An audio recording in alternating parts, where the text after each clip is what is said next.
नमस्कार विद्यार्थी मित्रांनो, मी मीरा भोपाळे स्वागत करते तुमचं जय हिंद पाठशाला या यूट्यूब चॅनलमध्ये। आज आपण 9 ते 15 तारखेपर्यंतच्या आठवड्याभराच्या 2026 मार्चच्या चालू घडामोडी पाहणार आहोत। चला तर मग सुरुवात करूया आजच्या व्हिडिओला। तत्पूर्वी मी सांगू इच्छिते, दर रविवारी 9 वाजता आणि सोमवारी 9 वाजता आपला चालू घडामोडीचा व्हिडिओ अपलोड होत असतो। कारण याचा एकच फायदा आहे, चालू घडामोडी तर दररोज कराव्या लागतात, पण जर आपण आठवड्याभराच्या एकदाच केल्या तर आपला वेळ वाचतो आणि आपल्याला आठवड्याभराच्या एकदाच चालू घडामोडी लिहून काढण्याचा मौका भेटतो। चला तर मग सुरुवात करूया आजच्या पहिल्या प्रश्नाला। आजचा पहिला प्रश्न आहे, वर्ल्ड ओबेसिटी ॲटलस 2026 नुसार बाल लठ्ठपणामध्ये भारताचा जागतिक क्रमांक किती आहे? तर वर्ल्ड ओबेसिटी ॲटलस म्हणजे काय, तर लठ्ठपणा, आणि त्या लठ्ठपणाच्या ॲटलसमध्ये भारत दुसऱ्या क्रमांकावर आहे। तर टॉप 3च्या शहरामध्ये चीन पहिल्या क्रमांकावर आहे, भारत आपला दुसऱ्या क्रमांकावर आहे आणि अमेरिका हा तिसऱ्या क्रमांकावर आहे।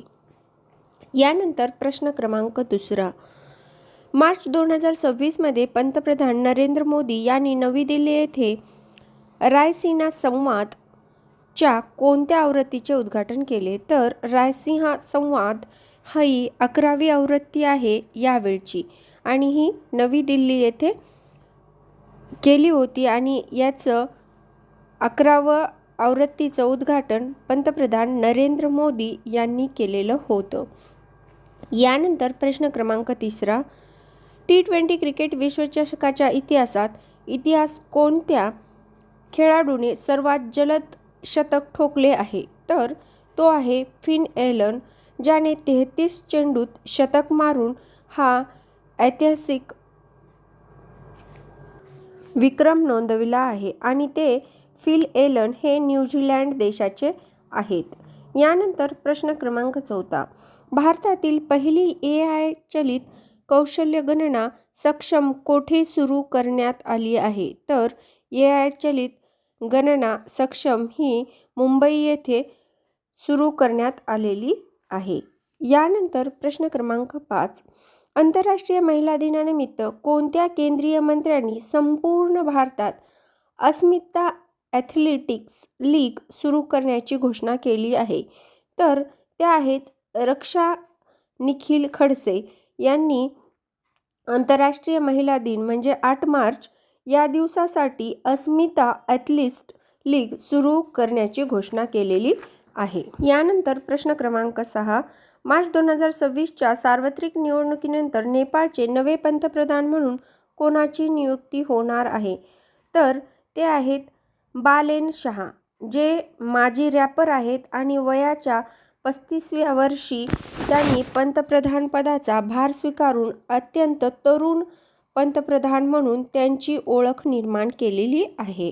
यानंतर प्रश्न क्रमांक 7, ICC मेन्स T20 विश्वचषक 2026 कोणत्या संघाने जिंकला आहे? आता हा प्रश्न खूप साधा आणि सोपा आहे। जे क्रिकेटप्रेमी आहेत त्यांना तर माहितीच आहे, पण जे क्रिकेटप्रेमी नाहीत त्यांना सुद्धा हा ICC मेन्स T20 विश्वचषक भारताने जिंकलेला आहे हे माहीत आहे। मग भारताच्या विरोधात कोण खेळलं होतं? तर भारताच्या विरोधात न्यूझीलंड खेळलेला होता।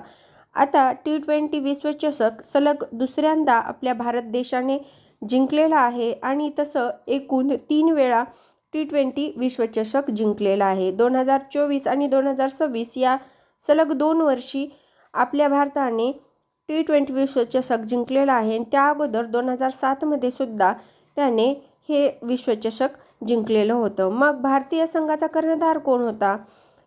तर तो होता सूर्यकुमार यादव, आणि ही T20 विश्वचषकाची 10वी आवृत्ती होती। आणि ह्याचे ब्रँड ॲम्बॅसेडर कोण होते? तर याचे ब्रँड ॲम्बॅसेडर रोहित शर्मा होते। ह्या सर्व गोष्टी लक्षात ठेवायच्या, कारण यावरच अयोग्य प्रश्न विचारू शकतो। यानंतर प्रश्न क्रमांक 8, कोणत्या राज्य सरकारने 2 लाखापर्यंतचे पीक कर्ज माफ करण्यासाठी पुण्यश्लोक अहिल्यादेवी होळकर शेतकरी कर्जमाफी योजना सुरू करण्याची घोषणा केलेली आहे? तर तो आहे आपला महाराष्ट्र।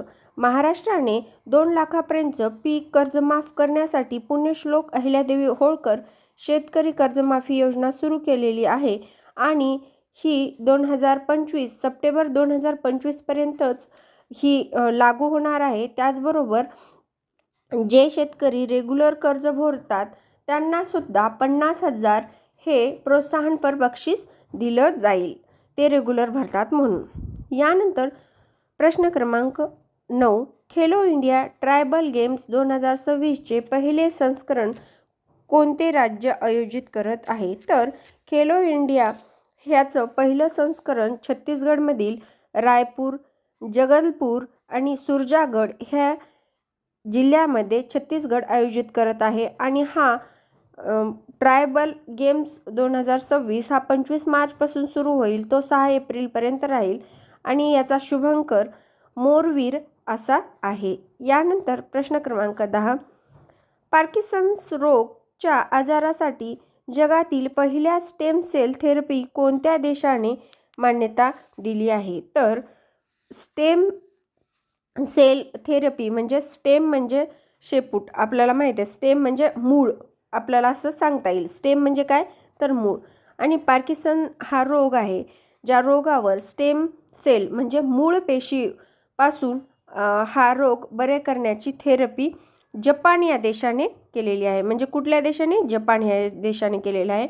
आणि मूळ पेशीपासून कुठलाही अवयव तयार होऊ शकतो शरीरातला, कारण मूळ पेशीपासूनच जो भ्रूण जन्माला येतो तो मूळ पेशीपासूनच बनत असतो आणि त्यातूनच त्याचे अवयव डेव्हलप होत असतात. आणि हा मूळ पेशीचा अंश हा बोन मॅरोमध्ये असतो.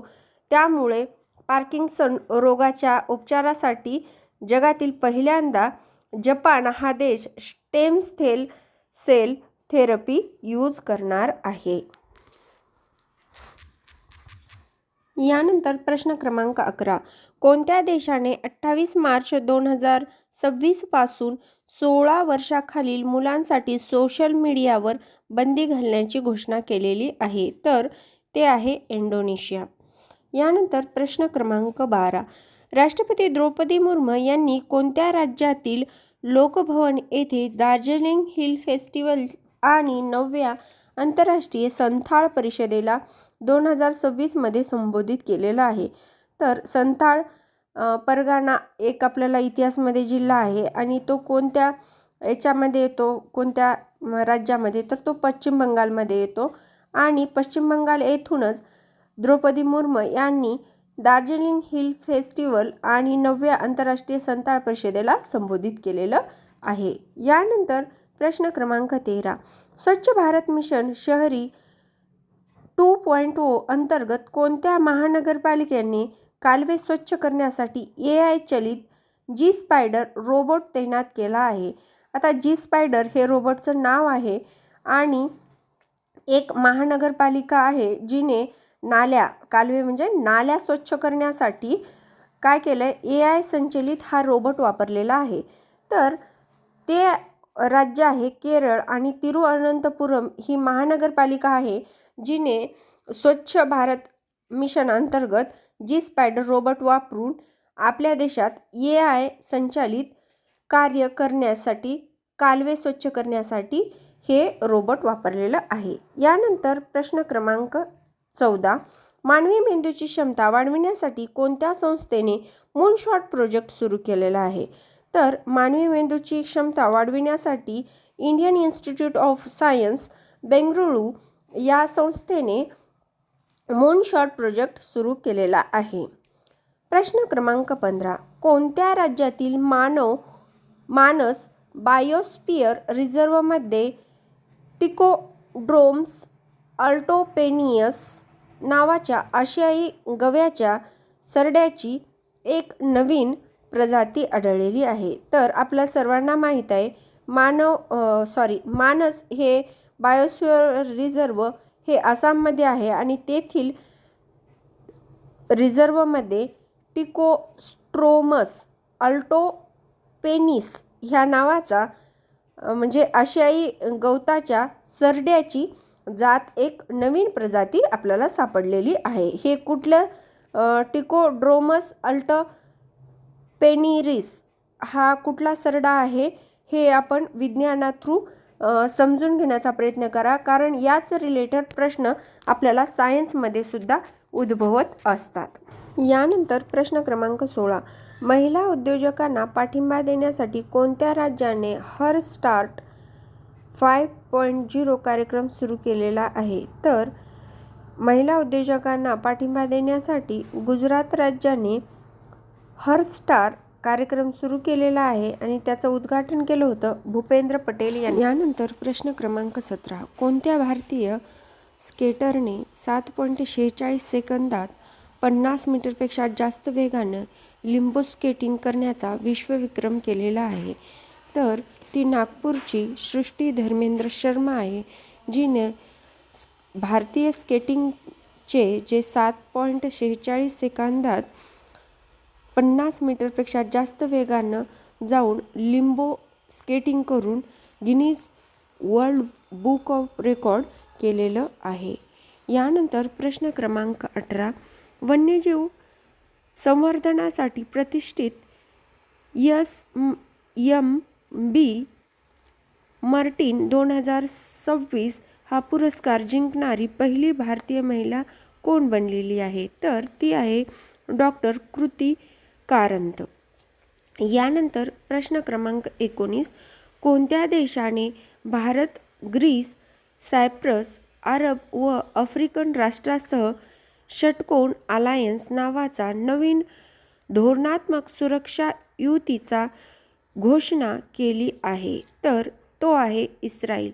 इस्रायल या देशाने भारत, त्याचबरोबर ग्रीस, अरब व आफ्रिकन राष्ट्रांसह षटकोन म्हणजेच हेक्झागोन अलायन्स नावाचा एक नवीन धोरणात्मक सुरक्षा युतीचा घोषणा केलेली आहे. यानंतर प्रश्न क्रमांक 20.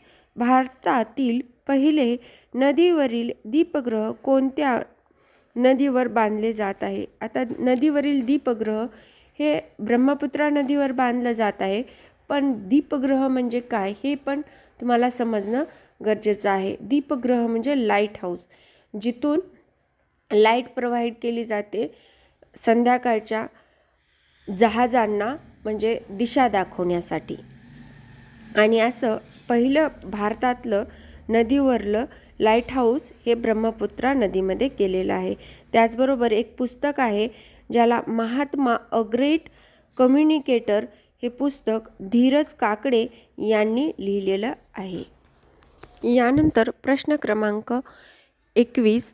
कोणत्या देशाने जगातील पहिली फ्रँचायझी आधारित रोड सायकलिंग लीग सुरू केलेली आहे? तर तो आपला भारत देश आहे, ज्याने नोव्हेंबर 2026 मध्ये फ्रँचायझी आधारित रोड सायकलिंग लीग सुरू केलेली आहे आणि ती नोव्हेंबर 2026 मध्ये पार पडणार आहे.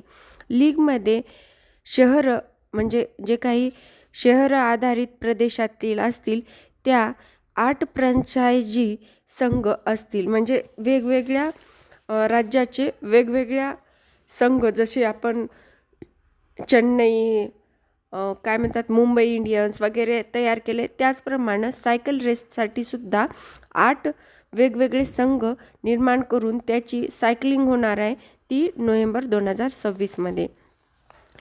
यानंतर प्रश्न क्रमांक 22. बार्बी ड्रीम टीम 2026 मध्ये समाविष्ट होणारी जगातील पहिली क्रिकेटपटू कोण बनलेली आहे?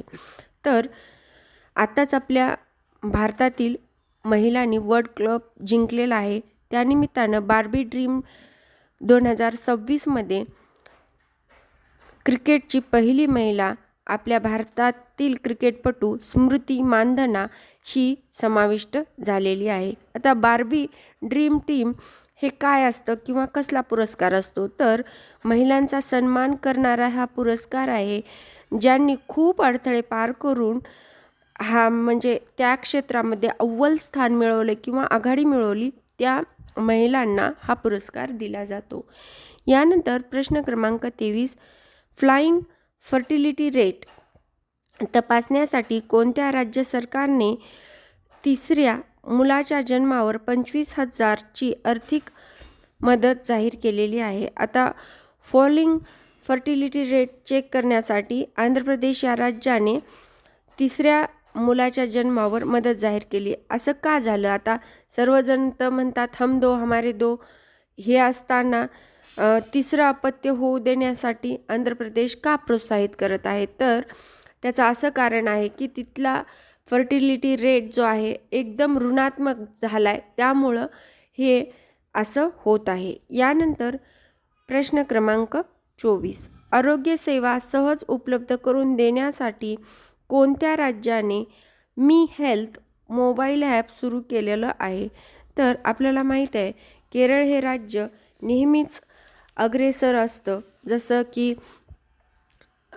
म्हणजे वृद्धांसाठी वेगळा अर्थसंकल्प मांडणं, ह्या सगळ्या गोष्टी. त्याचबरोबर केरळ या राज्यानेच मी हेल्थ नावाचं मोबाईल ॲप लॉन्च केले, ज्या थ्रू आरोग्यसेवा सहज उपलब्ध होतील आणि म्हणजे जे काही सरकारी दवाखाने असतील ते जास्त प्रोडक्टिव्ह होतील. यानंतर प्रश्न क्रमांक 25, WHO द्वारा कुष्ठरोगाचे सार्वजनिक आरोग्य समस्या म्हणून उच्चाटन अधिकृतपणे प्रमाणित करणारा अमेरिकेतील पहिला देश कोणता बनलेला आहे? तर तो आहे चिली. आणि आपल्याला माहिती आहे कुष्ठरोग मायक्रोबॅक्टेरिया लिप्रो या जीवाणूमुळे होतो आणि चिली हा देश असा बनला आहे की ज्यानं कुष्ठरोगाला हरवलं आहे किंवा तिथे कुष्ठरोगाचं उच्चाटन केलेलं आहे. आज आता इथेच थांबू. भेटू पुढील व्हिडिओमध्ये. व्हिडिओ शेवटपर्यंत पाहिल्याबद्दल धन्यवाद. आणि हो, सोमवारी सुद्धा सकाळी 9 वाजता हा व्हिडिओ अपलोड होईल. उद्याच्या व्हिडिओमध्ये या 8 दिवसातील दुसरे 25 प्रश्न अपलोड होतील.